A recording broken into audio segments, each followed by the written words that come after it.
So sekarang ni isu dia datang kat sini, dia cakap kompresor dia dah 4 kali jahanam. 4 kali jahanam. Okay gang, so hari ni kita nak share lagi berkenaan dengan common ataupun famous punya model yang datang dekat workshop kita. Mestilah F30 lah, 330e. Tapi yang ni lain sikit, 330e yang dah delete hybrid. So yang ni dia tak buat kat kita lah. Sebab untuk delete hybrid kita tak buat. So customer ni datang, dia cakap dia dah tukar kompresor 4 kali. Untuk pengetahuan korang yang tak tahu lagi, model hybrid 330e dia punya aircon system dia jalan high voltage lah, ataupun kompresor dia jalan dengan high voltage punya hybrid battery. Jadi dia tak ada puli. So bila dia dah delete hybrid, dia kena pakai yang petrol punya kompresor aircon lah.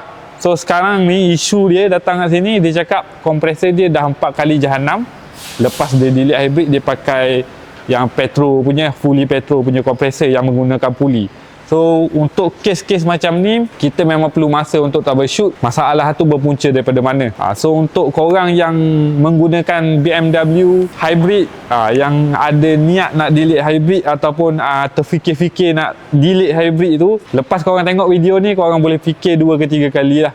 Sebab ada banyak juga kita dapat komplain daripada customer lepas delete hybrid, ada 2-3 isu yang kena dekat kereta dia tu.